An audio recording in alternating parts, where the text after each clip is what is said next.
Olá, bom dia a todos, sejam bem-vindos. Eu sou Guilherme Cavalieri, eu sou o presidente da Associação Brasileira de Recursos Humanos de São Paulo e gostaria de mais uma vez dar as boas-vindas a todos os que se juntam a nós nessa semana, que é uma semana muito importante e significativa para nós. É a semana que nós comemoramos o Dia do Profissional de Recursos Humanos.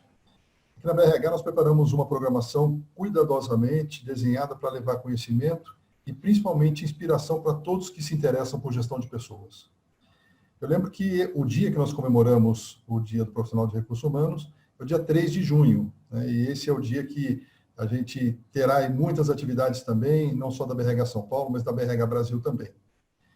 Eu queria convidar vocês para conhecer a programação completa da Semana do RH, acessando o site da BRH São Paulo, que é abrhsp, tudo junto, .org.br, abrhsp.org.br. Visita a nossa página, porque lá tem a programação completa, horários, os links para você se inscrever, e você será muito bem-vindo na nossa intensa programação dessa semana. Queria, então, iniciar a webinar que abrirá essa semana, que homenageia o profissional de recursos humanos, e para isso eu gostaria de passar a palavra a Gabriela Gazola, que é a nossa gerente executiva, gerente da BRH São Paulo, e que é anfitrião desse primeiro encontro. Gabi, muito obrigado, uma boa webinar para você. E, mais uma vez, muito obrigado aos nossos dois convidados, que a Gabi vai introduzir agora. Obrigado, Gabi. Bom dia a todos. Obrigada. Obrigada pela presença. Guilherme, obrigada pela apresentação. Bom, eu queria iniciar agradecendo o apoio dos nossos patrocinadores de gestão, o AC Camargo Cancer Center, a Consiga Mais, a Laureate, a Lee Hatch Harrison, McDonald's, Santander, ProPay e a recém-chegada Universe. E também os nossos patrocinadores de regionais, a Finoc Ustra Advogados Associados e a Scaffold. E também gostaria de aproveitar o momento para dizer que nós vamos abrir para perguntas e respostas daqui a pouquinho, mas que elas já podem ser enviadas desde já no nosso chat. Mas vamos lá, vamos dar início a essa semana do RH, com esse tema que é extremamente pertinente e apropriado para o momento que nós estamos vivendo, que é o tema da resiliência. Para isso, nós trouxemos dois grandes nomes, dois experts no assunto, a Heloísa Schurman e o Eduardo Carmelo, a quem eu agradeço por terem vindo aqui, por terem aceito o nosso convite para compartilhar suas experiências e as suas histórias. Vamos conhecer um pouquinho mais sobre eles. A Heloísa é ativista pelo meio ambiente, é velejadora, é professora de inglês pela Universidade de Nova York, pesquisadora, é escritora, já escreveu 3 best-sellers nacionais e recentemente publicou o livro Pequeno Segredo. Além disso, ela desenvolveu um programa pedagógico que já foi acompanhado por mais de 2 milhões de alunos nos Estados Unidos e no Brasil, e ela é palestrante, é responsável pelo núcleo de dramaturgia da produtora e pelo conteúdo digital da família Schurman, e, por fim, já fez 2 expedições de volta ao mundo, criando e educando seus 4 filhos durante elas. O Eduardo Carmelo é consultor organizacional e educacional, é CEO da Entusiasmos Consultoria, é professor da Fundação Getúlio Vargas e da PUC do Rio Grande do Sul, é palestrante, inclusive já foi indicado 9 vezes aos Top 5 do prêmio Top of Mind de RH na categoria palestrante. E ele também é autor de vários livros, dentre eles Gestão da Singularidade, Alta Performance para Equipes e Líderes Diferenciados, do livro Resiliência, Transformação como Ferramenta para Construir Empresas de Valor, e do livro mais recente, o Supere, a Arte de Lidar com as Adversidades. Então, vamos lá, começando pelo próprio Eduardo, vamos mergulhar um pouquinho aí no universo da resiliência. Por favor, Eduardo. Bom dia, meus amigos, como vão vocês? É um prazer estar aqui com todos, comemorando essa data tão importante para todos nós, né, que somos apaixonados aí por pessoa. Eu vou fazer 10 minutinhos aqui de uma introdução sobre o conceito, e depois eu sei que a minha querida Heloísa vai abrilhantar, e depois a gente vai ter um excelente momento de bate-papo, tá? Bom, todos nós passamos por esse grande desafio que foi a pandemia, né? A pandemia pode ser considerada uma crise, né? Uma crise é uma mudança brusca, é uma mudança rápida, é aquilo que a gente chama de uma onda intensa demais, grande demais, pesada demais, e muitos conseguiram antecipar essa onda e muitos não, né? A grande característica de uma crise é que ela tem um tempo de duração maior do que uma emergência. Todos nós que trabalhamos dentro de organizações já passamos por emergência, então você fica lá 1 ou 2 dias e depois você volta, né, para casa. Numa crise como nós estamos vivendo, ela é muito diferenciada justamente porque as ansiedades elas não param de cessar, né?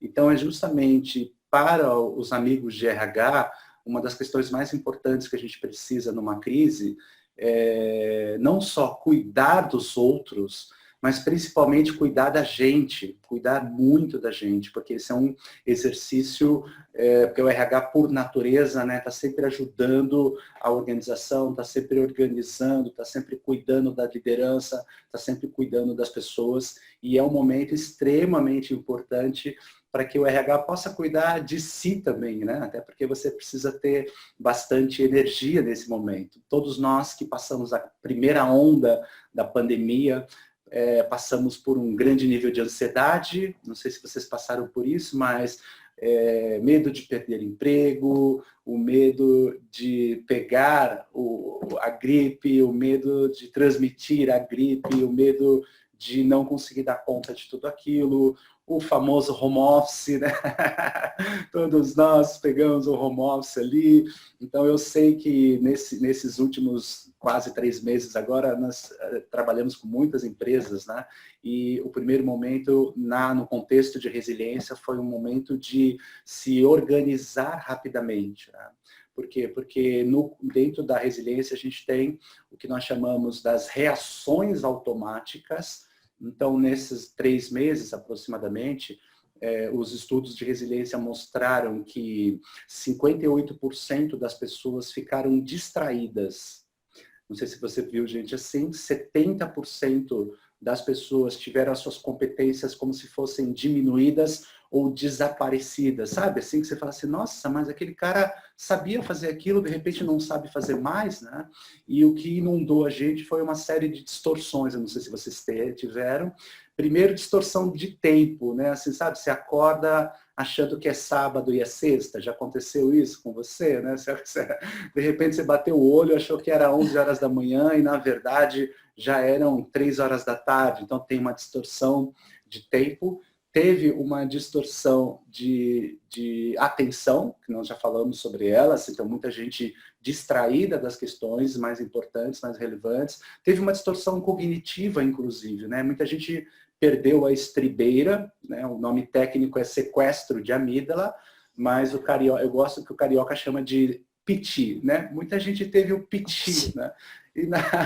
E na resiliência, uma das medidas de resiliência, né, para a gente saber se você é resiliente, é justamente o quanto diante de uma adversidade, né, diante de uma tempestade, você consegue manter o seu locus de controle, ou seja, o quanto você consegue se manter são, né, são em ambientes insanos, né? Chega um momento que pode realmente ter o piti, né? Se você tem o piti, a segunda medida que a gente sempre analisa é justamente o tamanho do estrago, né? Então, às vezes, tem dias que você suporta uma brincadeira, tem dias que você quer esganar aquele que fez a brincadeira, e isso pode ser um estrago muito grande, né?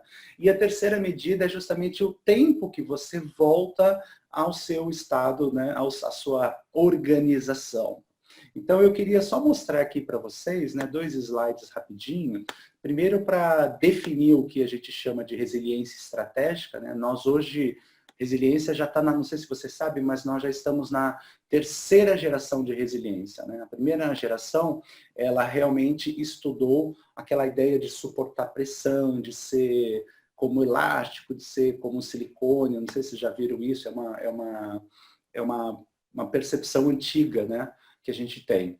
A 2ª geração estudou como a gente se recupera das situações, né, um dos maiores estudos de resiliência estão nos Estados Unidos, de um psicólogo chamado Martin Seligman, feito para aqueles soldados que foram para a guerra, depois quando eles voltavam para suas casas, eles não conseguiam se adequar a tudo aquilo. E a terceira geração, que é a minha geração, né? Eu estudei todas, mas a terceira geração, que é a geração que fala sobre essa capacidade de transformar a realidade, né?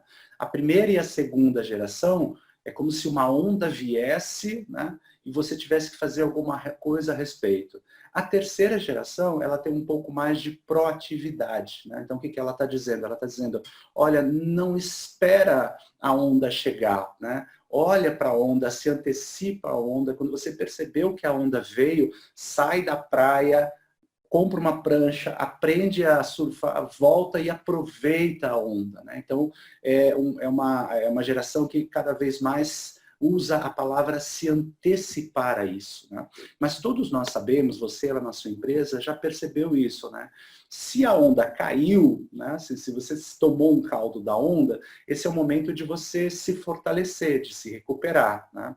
Às vezes você pegou, a onda veio, a gente trabalhou com várias empresas que da noite para o dia tiveram que digitalizar os seus negócios, né? Então veio a onda e ele aprendeu ali a surfar naquela onda. E também tem isso que a gente está chamando da antecipar as realidades, né, aos cenários, que é justamente ser proativo nesse processo. Quantos dos nossos trabalhos foram justamente para conseguir, mesmo diante da turbulência, você conseguir inovar, você conseguir produzir, né? Então, num primeiro momento, a gente cuidou da saúde mental das pessoas, não sei se você percebeu isso, né? As pessoas ficaram com a saúde muito abalada, não porque elas trabalharam demais, né? A saúde ficou abalada porque elas não tinham alinhamento, porque elas não tinham priorização, porque muitas vezes o seu chefe não estava próximo em relação aos desafios, né? Então, você sabe que gente inteligente, quando você é inteligente que está vendo uma coisa errada dentro da organização, a tendência é a gente se desgastar muito, né? Por isso que então que a gente usa esse conceito da resiliência estratégica, que é você crescendo, se fortalecendo e se antecipando a esses cenários e esses grandes efeitos, produzindo rapidamente iniciativas que resultam no alcance do seu propósito, tá bom? Eu vou ser bem sintético aqui e eu queria deixar aqui o que a gente chama de uma matriz de realização, né? Para ajudar o nosso RH a lidar melhor com este trabalho, né? Então, você está vendo aqui, ó, na primeira coluna, a gente sempre faz uma espécie de monitoramento dos nossos pensamentos, dos nossos sentimentos, né? Então, eu acordei, o que eu estou sentindo? Eu estou sentindo ansiedade, eu estou sentindo negatividade, eu estou me sentindo travado, eu estou me sentindo desorganizado, não tem aquele dia, não tem dia que você parece que está empacado, não tem um dia que você fala assim, esquece tudo, eu quero entrar embaixo de um cobertor com um chocolate e ver Netflix. Não tem esse dia, né?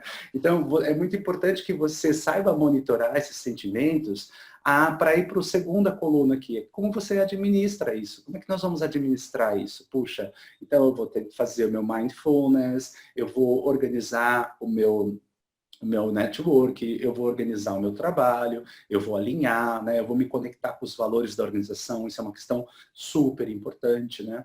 E a gente tem as 5 condutas de resiliência que estão aqui, ó, no finalzinho, tá?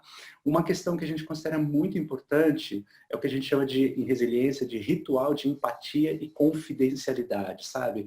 É muito importante nesses momentos a gente contar, seja com amigos, seja com mentores, seja com família, para que a gente possa literalmente desabafar, né? Mas não é só desabafar e não fazer nada, né? Que a gente sempre brinca assim, desabafa, sabe quando você fala assim, rapaz, eu não estou mais aguentando, não aguento mais esse cara, não aguento mais aquilo, o que a gente faz? Ok, não vale só desabafar, né? Você desabafa, você organiza e você procura fazer um trabalho de inovação, né? E aí, só para você perceber quem são os resilientes, né? Em resiliência nós temos as 5 condutas do Daryl Conner, né? Quem são eles, né? São pessoas que percebem a situação como positiva, né? A gente sabe em neurociência que se você percebeu a situação como positiva, você vai criar uma série de estratégias para conseguir enfrentar essa situação. Se você está percebendo esse cenário como negativo, como se o fim está próximo, você vai criar uma série de estratégias para se proteger e não conseguir enfrentar. Em termos de posicionamento, a gente chama do proativo. Então, é aquele que enfrenta essa situação, o termo técnico é coping, né? A gente enfrenta essa situação para poder encontrar grandes oportunidades. É uma pessoa extremamente organizada, né? Então, ou seja, eu não sou super-homem, né? Eu não sou Mulher Maravilha. Eu posso ter o meu pequeno piti, mas eu vou encontrar estratégias para se reorganizar. Então, a gente tem projetos aqui, por exemplo, que equipes de vendas que usaram a resiliência, eles conseguiram alcançar 75% da meta, e equipes que não usaram a resiliência, eles não conseguiram mais do que 25% da meta. Então, tem um exercício de saúde, de produtividade e de inovação mesmo diante da crise, né? São pessoas focadas, então elas não estão distraídas, elas sabem muito bem o que fazer. E flexível aqui não é a ideia do elástico, tá? Flexível é a ideia da capacidade que você tem de conseguir encontrar alternativas diante dessa adversidade. Então, um ser resiliente é um ser que, independente das situações adversas, ele sempre tem o seu locus de controle, ele sempre entende aquela situação como uma oportunidade de ser melhor, de ser mais forte e uma oportunidade de aprender e inovar mesmo diante da adversidade, tá bom? Essa era a minha primeira pequena síntese e acho que depois a gente pode ir aprofundando. Obrigado, viu, gente? Eduardo, excelente conteúdo, excelente introdução. Só antes de passar a palavra para a Heloísa, eu vou lembrar que esse conteúdo vai estar disponível no YouTube da BRH São Paulo durante algum tempo. Ele deve subir no final da semana e ficar mais algumas semanas, e depois ele vai para uma área exclusiva para os associados lá no site da BRH São Paulo. Mas agora sim, Heloísa, conta um pouco para nós da tua experiência com resiliência, que não é pouca. Bom dia. Tem tudo a ver quando nós começamos a nossa vida. Wilfredo e eu tínhamos 25 anos, tínhamos 2 filhos na época, nunca havíamos navegado e saímos para navegar. Foi, assim, uma experiência para nós que morávamos em Florianópolis, com 42 praias, e voltamos para Florianópolis depois dessa primeira experiência que nós tivemos. Foi um presente da minha mãe, a gente foi navegar no Caribe, e voltamos para nossa casa apaixonados pela arte de navegar. E tínhamos um sonho, nós queremos ir dar uma volta ao mundo.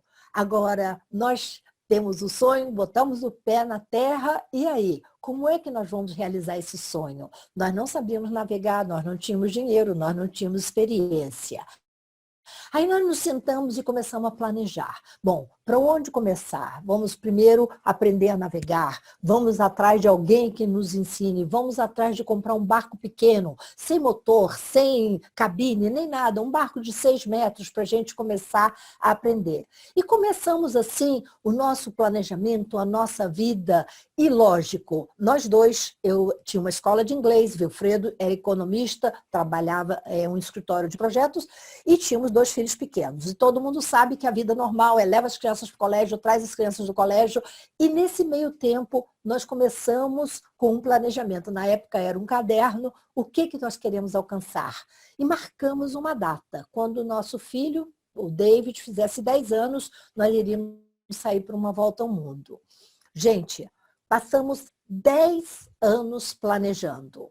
E aí, nesse meio tempo, nasceu o 3º filho e nós saímos num barquinho pequeno, sem cabine, com os meninos de salva-vida, com uma barraca dentro do barco, navegando na Baía de Florianópolis. E começamos a conversar com a família, com os amigos, e eles diziam, vocês são loucos, vocês pretendem dar uma volta ao mundo? Isso é impossível, nenhuma família brasileira fez isso. E a gente dizia, nós vamos educar os nossos filhos. E aí nós começamos a ver que não era uma crise, era assim um cenário negativo. Todo mundo era contra o que nós sonhávamos em fazer. Wilfredo e eu combinamos e disse, não, nós vamos fazer, vamos com bastante força de vontade e determinação, vamos sair para o nosso sonho. E assim foi que durante 10 anos nós nos preparamos, fizemos curso de navegação, curso de primeiros socorros, todos os cursos que nós podíamos fazer para nos habilitar a sair por mar. Lógico que saímos, aprendemos, compramos um primeiro barco maior, com cabine, banheiro, cozinha, ousamos ir mais longe, Rio de Janeiro, começamos a velejar. Mas o tempo inteiro que nós fizemos esse planejamento, nós começamos a ter mais resiliência porque os obstáculos eram muito grandes. E nós começamos a ver saídas, buscar soluções para todos os nossos desafios que a gente tinha. Então, desde cedo, essa viagem, esse sonho dessa viagem, foi nos dando essa ferramenta que a gente, na época, nem sabia que tinha e que construiu, que é a resiliência. Ok, é contra, não vai dar certo, vocês vão tirar os filhos da escola, vocês são uns loucos. Não. Nós acreditávamos, tinha uma alta confiança que a gente ia conseguir. E assim foi que depois de 10 anos trabalhando, batalhando, nos preparando, nós conseguimos sair para a nossa volta ao mundo. Os nossos filhos, na época, tinham o Pierre, 15 anos, o David com 10 anos e o Wilhelm com 7 anos. E vocês veem aí esse início da viagem com os nossos filhos, a alegria, o entusiasmo que a gente tinha, a vontade de realizar o nosso sonho. Então, essa foi a primeira experiência de uma mudança de vida total, buscando soluções, e quando mudamos para o barco e começamos a nossa vida, aí começou um outro capítulo de realização de sonhos.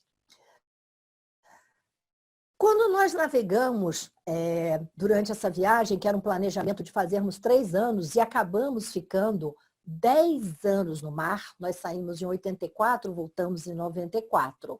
E à medida que nós navegamos, fomos adquirindo experiências, enfrentando tempestades, mas é o imprevisível. Uma crise numa tempestade não está escrito. Por melhores que sejam as previsões meteorológicas, de repente surge aqueles que chamam a tempestade perfeita, the perfect storm, aquela tempestade que vem e que é muito mais forte do que você antecipa, do que você estudou, do que está previsto. E assim foi que em 1992 nós estávamos na Nova Zelândia, saímos com uma boa previsão de tempo, estávamos indo para as ilhas de Fiji, que ficava a 700 quilômetros, 700 milhas, 1.200 quilômetros, com uma previsão boa. Não, vocês têm uma previsão boa de 3 dias até 4 dias. No terceiro dia, a rádio nos ligou e disse, olha, se preparem porque está vindo uma das maiores tempestades que veio do Polo Sul e que os carneiros na Nova Zelândia estão congelando nos pastos. Se preparem porque vem muito mais forte do que estava prevista. Bom, então se preparem. Ok, vamos nos preparar, as nossas roupas, os nossos salva-vidas, ver tudo esteja funcionando e, inclusive, na cozinha, tenha chá quente, chocolate, comidas calóricas para esquentar a gente. Nós saímos no inverno, estava muito frio, e aí esperamos. Bom, tempestades sempre chegam à noite, o inesperado, a crise sempre chega de repente, né, gente? E aí chegou a tempestade.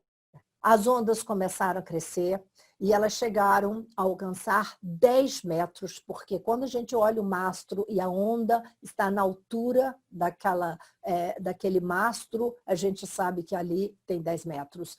E as ondas começaram a crescer, os ventos muito fortes, e chegaram a cerca de 120 km por hora. Era a primeira vez que nós estávamos pegando um tempo desse com os nossos filhos. E no meio dessa tempestade, ficamos 2 horas cada um no controle do leme, e foi a vez que eu tinha que assumir, estava preparando um chocolate quente, Wilfredo desceu e disse, olha, é a sua hora de assumir. Eu disse, não, tudo bem. E de repente escutamos um barulho e o barco inclinou fortemente. E um barulho assim, ensurdecedor. Nós olhamos um para o outro, o que foi que aconteceu? Olhamos e quando vimos, os mastros tinham quebrado com a força do vento e da onda e caído no mar. Nós tínhamos trocado todos os estaiamentos, todo o equipamento, e o mastro tinha sido testado na Nova Zelândia. Mas um cabo de aço, daqueles que seguravam o mastro, talvez não tenha sido testado, caiu e quebrou os 2 mastros. Gente, essa é uma crise que ninguém espera. No meio do mar, há 3 dias, no meio do oceano, sem poder pedir socorro, porque todos os equipamentos estavam debaixo d'água nessa altura. Ligamos com o rádio que nós tínhamos de reserva, um plano B, e pedimos para ver como estava a situação. A Marinha da Nova Zelândia não poderia sair para nos resgatar porque a tempestade estava muito forte. E aí nós acessamos a situação e dissemos, e agora? Nós nunca tínhamos estado numa situação dessa, como é que a gente vai resolver? Aí foi a vez de buscar os livros, tudo que a gente tinha estudado esses anos todos, por mais que a gente não quisesse que acontecesse, estava acontecendo. Bom, a solução era, nós vamos voltar para Nova Zelândia. Nós tínhamos um motor com autonomia de 400 quilômetros, nós estávamos a mais ou menos a 380 quilômetros da costa e vamos voltar a motor. Bom, a primeira reação foi, nós temos que nos livrar dos mastros que estão batendo fortemente no nosso costado. E aí começamos a cortar com alicate, com faca, tudo que tinha ao redor do barco para jogar os mastros no fundo do mar.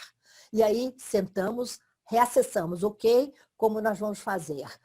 Tínhamos que nos agasalhar muito bem. O vento forte, a chuva entrando, e aí foi a vez que nós tínhamos que ficar no leme lá fora. Então, ficávamos 1 hora cada um de nós. E assim, naquele momento, eu pensei assim, medo, realmente, mas nunca pânico. É uma coisa que a gente aprendeu à medida que a gente vai velejando, que não pode entrar em pânico. Acontece a crise, como nós vamos resolver?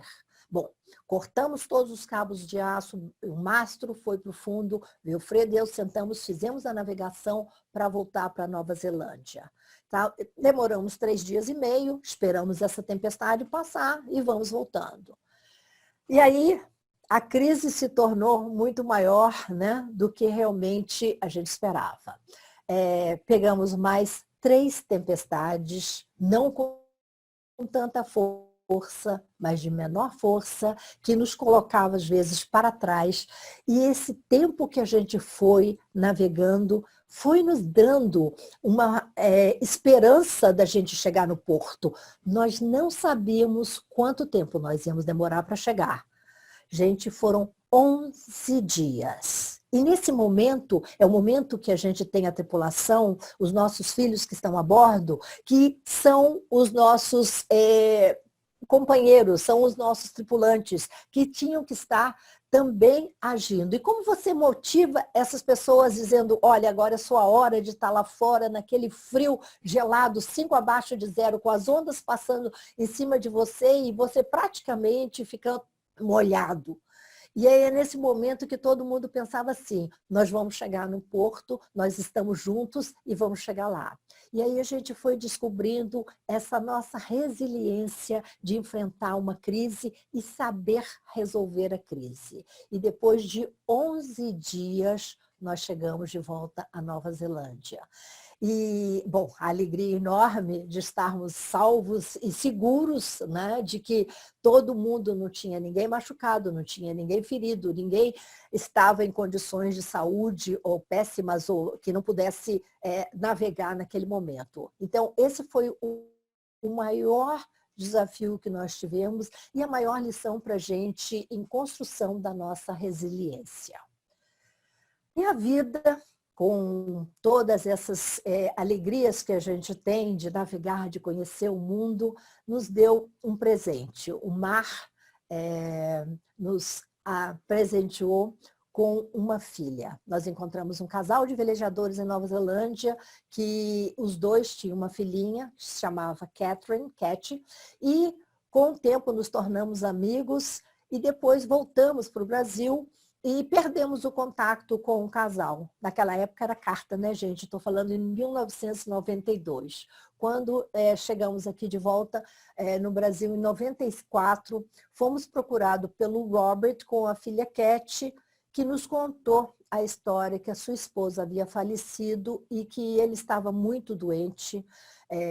A Giane, a esposa dele, tinha sofrido um acidente no Amazonas, onde eles moravam, e tinha sido atropelada e recebeu transfusões de sangue, nas quais alguma das bolsas estavam contaminadas com o vírus do HIV. E ele era portador do vírus, ela também, e a Cat, né? E ele estava, a mãe tinha acabado de falecer, ele nos procurou dizendo que ele estava muito doente, ainda não tinham sido descobertos todos os remédios que hoje existem, né? E pediu para a gente que ele estava muito mal e se nós podíamos adotar a Cat. Porque ele disse, eu vi como vocês criaram seus filhos no mar e essa é a vida que eu queria que ela tivesse. Bom, gente, nós adotamos com muito amor, porque a gente já sentia pelos olhinhos da Cat que ela era a nossa filha. E passamos 11 anos com a Cat, né? Adotamos quando ela tinha 3 anos. E passamos 11 anos de aventuras com essa linda menina. Ela deu uma volta ao mundo conosco durante 3 anos. Era uma velejadora animada, aventureira e muito entusiasmada com a vida.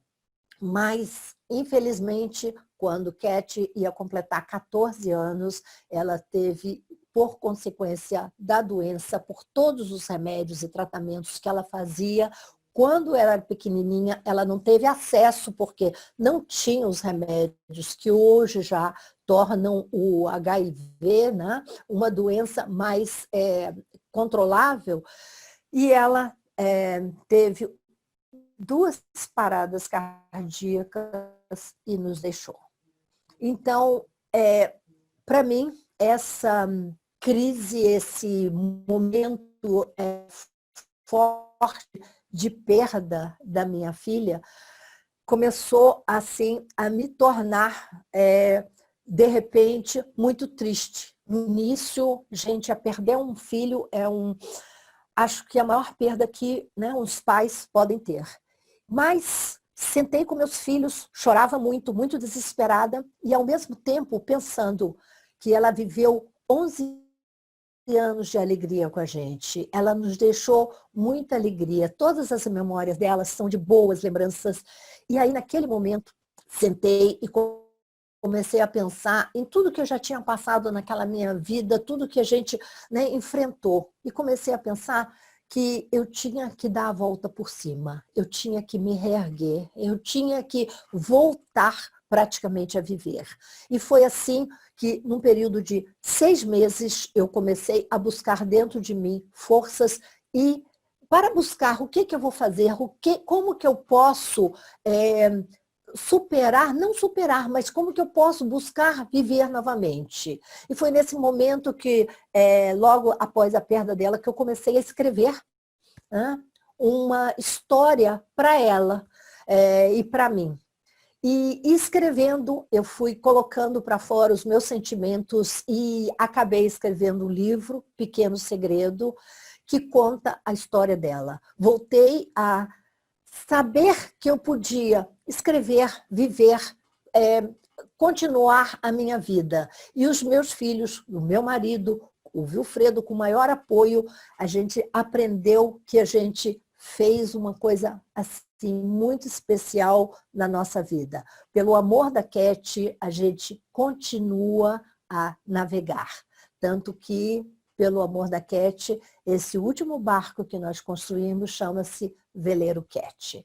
Então, todas as crises, todos os momentos que a gente passou em família, que isso tem sido muito importante para a gente, que forma essa rede de apoio, essa rede que um e o outro está sempre falando, gente, vamos lá, nós vamos continuar a sonhar principalmente. E estamos sempre sonhando e realizando os nossos sonhos. Então, a resiliência foi um aprendizado longo, tem sido, porque a gente nunca para de aprender, né? Então, essa é a minha história de vida e essa é a minha lição de resiliência nesses momentos de vida. Luísa, muito obrigada. É difícil ouvir tudo isso que vocês estão dizendo sem a gente se emocionar, sem a gente refletir sobre a situação de cada um no dia a dia, né? Eu queria iniciar aqui o painel de perguntas com uma que é a seguinte, para os dois. Vocês disseram aqui, cada um de uma maneira, que a resiliência não significa que você não pode desabafar, né? Não pode chorar, não pode se sentir desanimado, mas sim o que é que você faz com esses sentimentos, o que é que você faz com os fatos que desencadearam esses sentimentos. Eu queria que se vocês pudessem comentar um pouquinho dessa frase, por gentileza.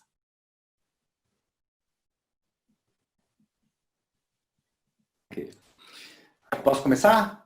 Pode começar, Edu. Tá bom. Uma das grandes autoridades de resiliência, antes de tudo, só para lembrar as pessoas, né? Resiliência, ela começa em 1950. Resiliência é um estudo que já existe há muito tempo, né? Hoje em dia você tem um conceito de antifragilidade do Taleb e que às vezes eles colocam a antifragilidade acima de resiliência. Mas é sempre bom lembrar que resiliência é um conceito que já existe há muito tempo e desenvolvido tanto por sociólogos, educadores, psicólogos, médicos, né? Então é um tema realmente muito, muito bonito e muito forte. E em relação a isso, né, existe um autor muito bonito na nossa história chamado Viktor Frankl. Ele escreveu um livro chamado Em Busca de Sentido, que ele conta a história dele no campo de concentração, em Auschwitz, né? E corroborando com essa questão que a gente conversou, inclusive que a Luísa falou muito bem, né? Independente do acontecimento, independente da adversidade, nós, resilientes, a gente nunca transfere as nossas escolhas e as nossas responsabilidades para alguém. Então você vai perceber que em todas as jornadas fortes de um resiliente, né, ele sempre vai ser esse ser que, apesar de tudo, ele ainda se apropria dessas escolhas. Você vê que a Luísa falou algo que é muito similar para a gente, do que a gente chama nas condutas da flexibilidade, né? Então ela falava, a gente tinha um obstáculo, a gente tinha uma saída, tinha um obstáculo, tinha uma saída. Isso é meio que uma jornada do herói, do resiliente, né? Assim, quando você acha que você caiu num beco sem saída, o resiliente sempre tem essa alternativa, ele sempre encontra um espaço, né? Por isso que é muito difícil você ver um resiliente acuado, é por isso que você vai ver muitos resilientes neste momento, você deve perceber isso, muita gente nesse momento tem essa vontade de agir, vontade de trabalhar, vontade de fazer. Uma coisa que me chamou muita atenção na bela história da Heloísa, né, é que ela falou muito sobre a importância da preparação, sabe? Isso é a terceira geração de resiliência, fala muito sobre isso. A importância da preparação, né? Quando quebrou o mastro lá durante a onda, e a primeira coisa que eu pensei, falei, como é que ela voltou para casa, né? Não, mas já tinha um motor com autonomia, sabe? E eu acho isso tão bonito, né? Porque não tem uma ingenuidade na resiliência. A resiliência está sempre pensando como encontrar alternativas, como ser inovador nas tempestades da vida, né? O nome do autor, alguém me perguntou aqui, chama Viktor com K, Frankl, Frankl. É um autor maravilhoso, né? Mas, na verdade, depois da história da Heloísa, tudo fica realmente muito incrível. Mas era essa a ligação que eu queria fazer, Gabi. Muito bem. Heloísa, quer comentar alguma coisa disso também? Não, ele conseguiu sintetizar exatamente isso, esse sentimento que a gente tem e que tem que, assim, está superando, tem que estar se reinventando e se adaptando, principalmente a adaptação, né? Porque a situação é nova, você vai buscar uma solução e tem que se adaptar a essa solução. Você está falando uma coisa muito interessante aqui, que é o seguinte, a gente está falando de uma coisa que ninguém esperava, né? Você falou quando quebrou o mastro, né? Vocês estavam preparados, achavam que estavam preparados, né? Mas que a tempestade foi de uma magnitude muito maior do que vocês já tinham visto, né? Do que vocês esperavam, que vocês não sabiam quanto tempo iam demorar até chegar num lugar seguro e etc. Eu acho que qualquer semelhança com a situação que a gente está vivendo agora é absoluta, né? Assim, nosso mastro quebrou, muita gente achava que estava preparada, mas não tinha ideia da magnitude do que a gente ia viver agora, né? E uma das perguntas tem a ver com isso. A gente está nessa volta aí para um porto seguro, a gente espera, mas a gente não sabe quanto tempo vai demorar. Se a gente tem autonomia de combustível, se a gente tem alimentação, se a gente está preparado psicologicamente. Heloísa, como é que você diria para a gente se preparar mais um dia, segurar mais um dia para esse desconhecido de quando virá o Porto Seguro? Uma das características minhas, sou meio poliana, é de otimismo. Não é um otimismo, estou sempre alegrinha, não. É um otimismo, assim, sincero, do meu coração, de que realmente eu tenho esperança de que vamos chegar a um porto seguro. E uma das segundas vantagens que eu tenho comigo mesma é assim, eu me amo, eu gosto de mim, eu quero viver. E eu quero viver uma vida ainda mais longa, mas para isso eu preciso me cuidar, tanto fisicamente, fazendo exercício que eu faço, tanto mentalmente. Agora, é você fazer um dia de cada vez. Quando nós estávamos na tempestade, era aquele dia que a gente estava lutando para viver. Nós vamos chegar no Porto Seguro? Vamos. Quanto tempo vai demorar? 60? Eu estou há 77 dias sem pisar o pé para fora da porta. Eu que estou acostumada com horizontes e, sabe, janelas sem cortinas, estou aqui numa área pequena, mas eu tenho que me adaptar a essa nova realidade. É uma situação nova, então eu tenho que me adaptar. Então, gente, tem que olhar que nós vamos sair dessa. Não sei quanto tempo, eu não sou uma pessoa que posso dizer, mas que a gente vai sair disso, mas nós temos que sair disso bem. Se eu não estou fazendo por mim, cuidando de mim, aquela coisa, né, que foi falado também, cuidar de si, cuidar daqueles que estão ao meu redor, não vai adiantar eu ficar de quarentena. Então, é melhor eu ir para a cama, cobrir um cobertor e ficar lá até passar. E não é assim. A vida está aqui para a gente enfrentar a vida. Então, muita paciência e um dia de cada vez. Viva um dia de cada vez para a gente poder chegar ao porto seguro. Muito bom. Muito bom, Heloísa. A gente tem uma pergunta aqui da Alessandra, ela diz o seguinte, acho que é especialmente para o Eduardo, que esse novo conceito de resiliência não está saindo um pouco do conceito da palavra, de certa forma entra um pouco mais no conceito de inteligência emocional, flexibilidade, adaptabilidade, etc. Explica um pouquinho melhor para nós, por favor. Bom, quem vem primeiro, né? A mãe ou a filha? Essa é uma boa pergunta, né? Quem vem primeiro? Quem veio primeiro de tudo isso foi a mãe. A mãe é a resiliência, que nasce lá em 1950. Todos os outros conceitos, eles obviamente são muito queridos, incorporados e acoplados no trabalho.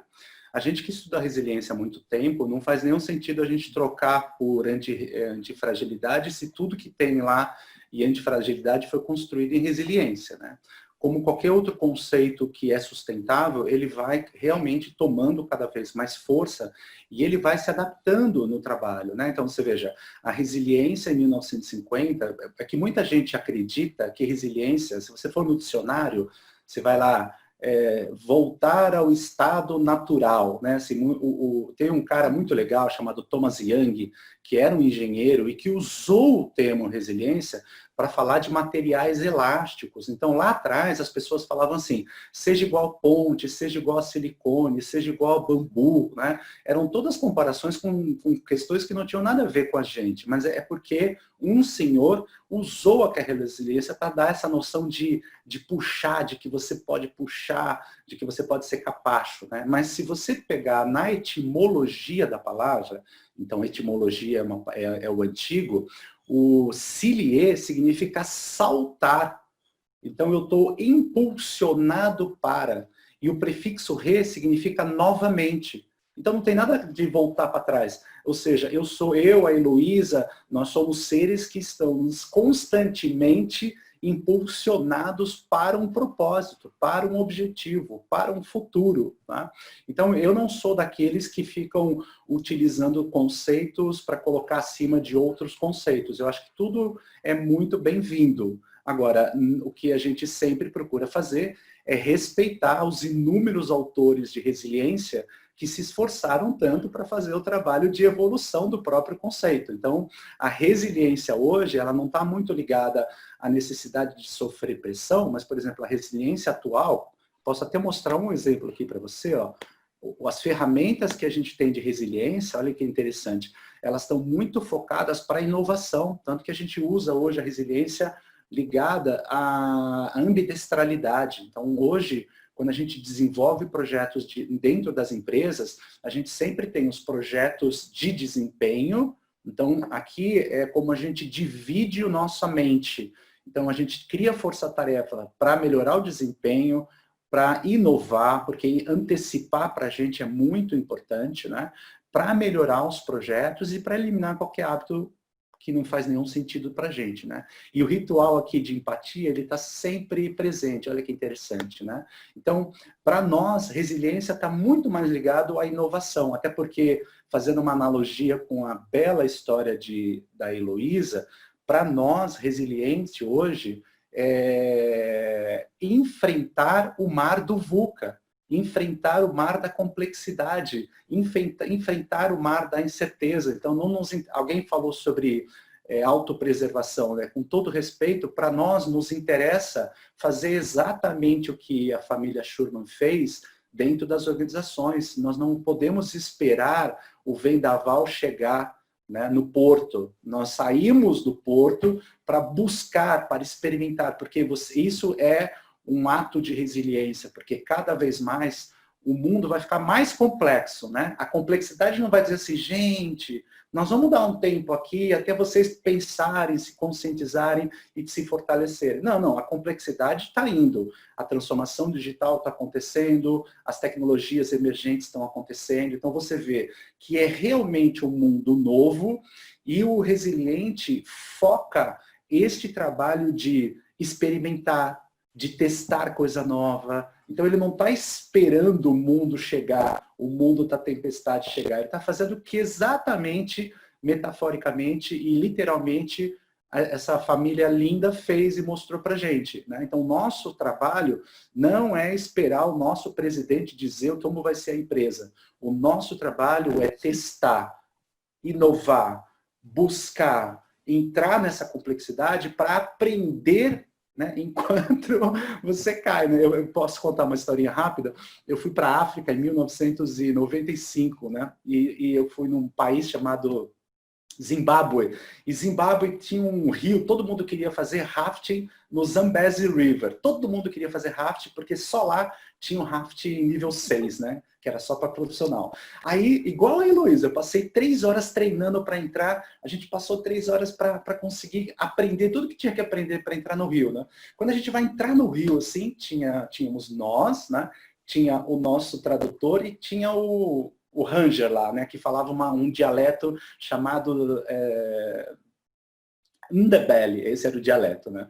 Quando a gente vai entrar no rafting, assim, o Ranger fala alguma coisa para o nosso tradutor, né? E o nosso tradutor olha de um jeito para a gente, eu falei, não, alguma coisa aconteceu, né? Então imagina que vocês vão entrar no rafting aqui, eu sou o tradutor, eu estou olhando aqui, eu recebo a informação e eu faço assim, ó.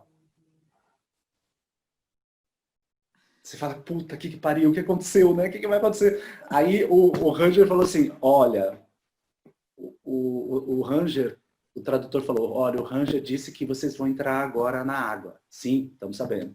Então, e ele disse que vocês vão pegar ondas muito grandes. Sim, estamos sabendo, estamos treinados para isso. E ele disse que é muito preocupante caso vocês caiam, né? E ele disse que vocês vão cair.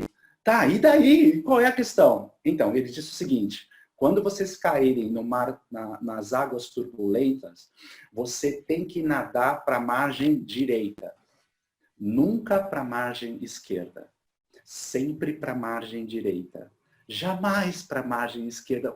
Fala o que aconteceu. Então, porque se você for para a margem esquerda, é ali que tem os crocodilos famintos, prestes a comer quem chegar lá. Então, imagina você, na loucura, caindo, tentando achar o seu lado direito, entendeu? É isso que o mundo vai ser. Então, na verdade, não é o caos que vai ser menor. É você que vai ser mais forte, porque você experimentou, porque você se preparou, porque você organizou. Eu acho que eu fiquei apaixonado pela Heloísa por causa disso, né? Porque acho que a mensagem é, sabe, existe, eu, por exemplo, a quantidade de empresas que eu tô lá no board, estou lá conversando com os acionistas, a quantidade de gente que tinha assim, precisamos inserir transformação digital na organização, né? Tá lá, era só uma fala. Quando chegou a pandemia, todo mundo correu para fazer transformação digital, entendeu? Então, assim, poxa, se você tivesse aprendido com a Heloísa, você saberia que já devia ter se preparado para isso, né? Então, acho que a minha mensagem aqui é a resiliência hoje, a terceira geração de resiliência, o ser humano não é objeto da circunstância. O ser humano é esse ser que entra no seu barco, que aprende, que se prepara e que vai descobrir e aprender coisas não lá no porto, vai aprender na maré forte. Foi assim que fez Bill Gates, foi assim que fez os grandes empreendedores desse país e desse mundo. Muito bom, Eduardo. Tem uma pergunta indo para um outro lado aqui. O Olímpio pergunta se vocês acham que a espiritualidade impacta para a gente ter uma maior ou menor capacidade de resiliência. O que você acha disso, Heloísa? Você podia fazer o favor de repetir a pergunta porque falhou. Se a espiritualidade, se você acha que a espiritualidade ela aumenta ou diminui a nossa capacidade de resiliência, se ela tem impacto nisso.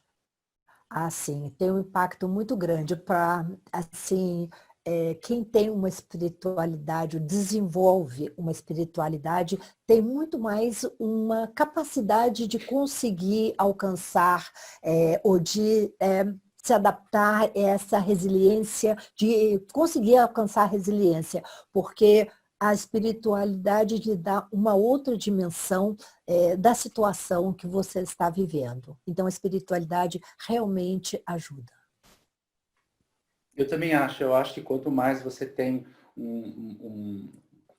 uma proteção espiritual, ela te dá, ela minimiza a sua noção de finitude, né?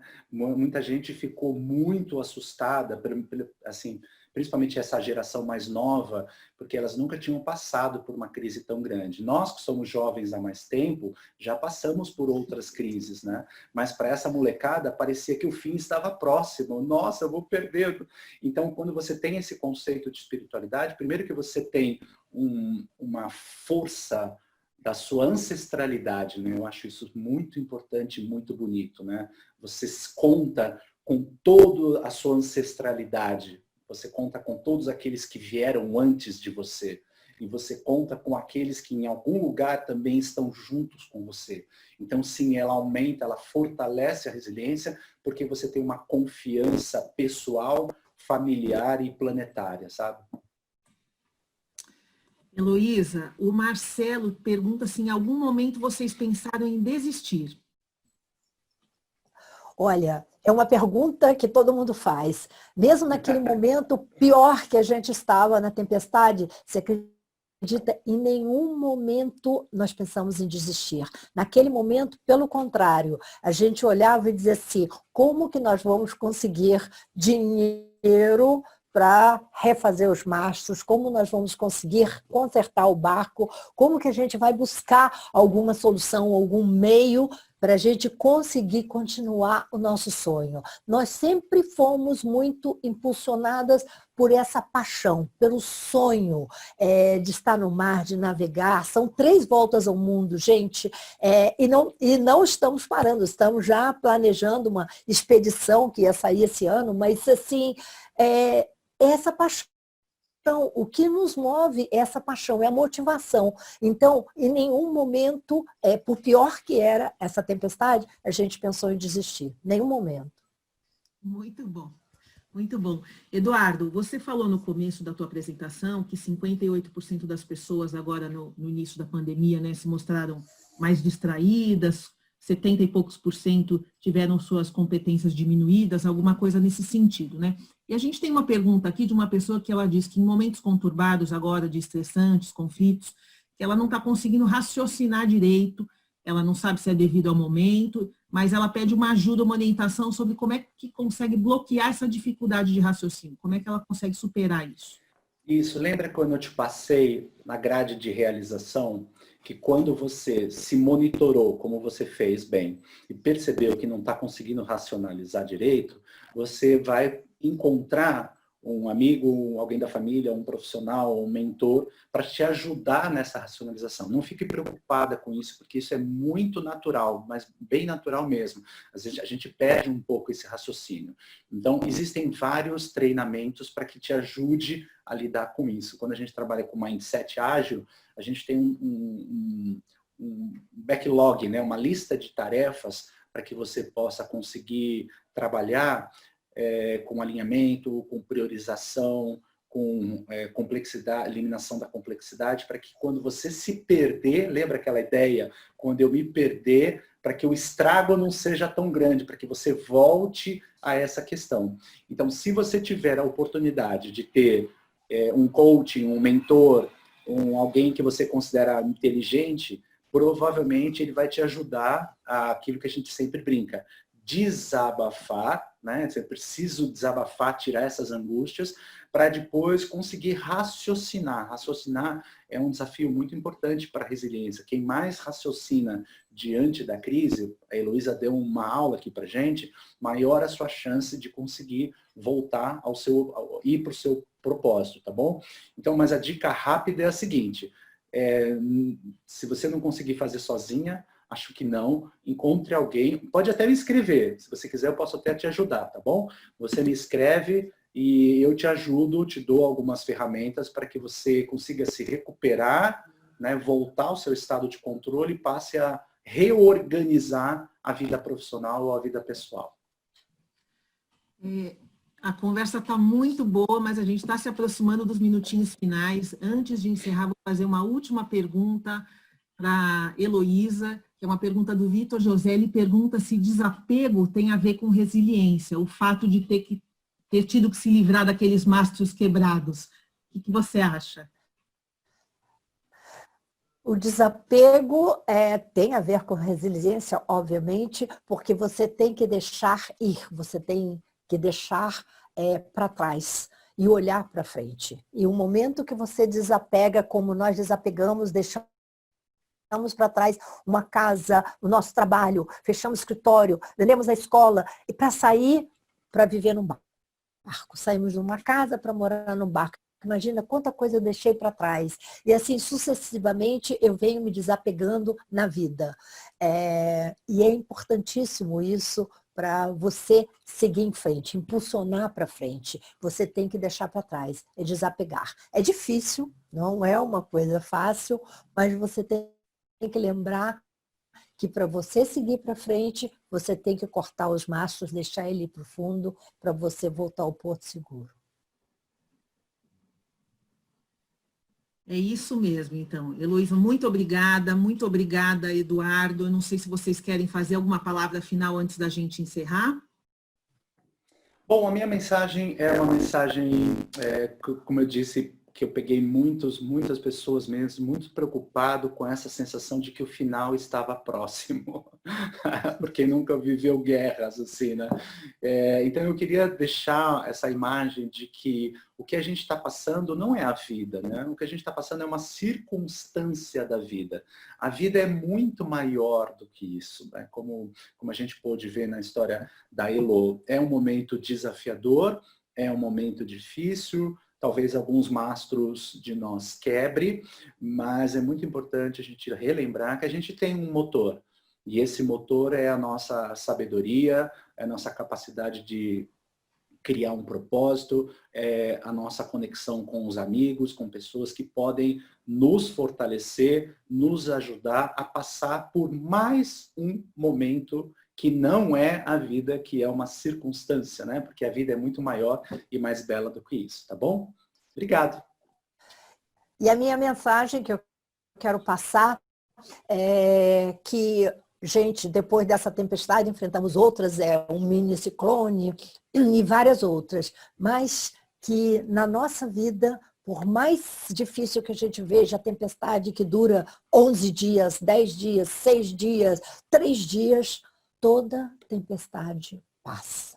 Então, vocês se armem, cada um de vocês com a sua força interior, e olhem na frente, lá naquele horizonte, que agora está cheio de nuvens, não dá para ver, não sei quanto tempo, mas, gente, toda tempestade passa. Excelente, muito obrigada. Os comentários aqui vocês não estão vendo todos, mas estão dando conta de que o conteúdo foi muito bom, muito proveitoso. Agradeço mais uma vez a participação de vocês. Convido a todos a entrarem nas redes sociais da Heloísa e do Eduardo, no LinkedIn, no Instagram, no Facebook, a segui-los. Quem quiser contratar a Heloísa especificamente, a gente acho que vai colocar o e-mail de contato aí, mas é fernanda.cunha@starspalestras.com.br. Lembro mais uma vez que esse vídeo vai estar disponível no YouTube da BRH São Paulo nos próximos dias, vai ficar lá por algumas semanas e depois vai no espaço reservado aos associados lá no nosso site da BRH São Paulo. Deixo então mais um convite para que conheçam o conteúdo do trabalho da BRH São Paulo, para que se tornem associados. E lembro que daqui a pouco, às 10 horas da manhã, a gente tem mais um webinar dessa nossa semana do RH. Dessa vez vai ser sobre superação, com outros 2 convidados fantásticos, que são o Robson Caetano e a Andrea Schwartz. Ainda dá tempo de se inscrever, é só entrar no site da BRH São Paulo. E, por fim, agradeço a participação de todo mundo que assistiu. Muito obrigada e até a próxima. Obrigada. Abraço, gente. Fiquem bem. Boa semana. Obrigada.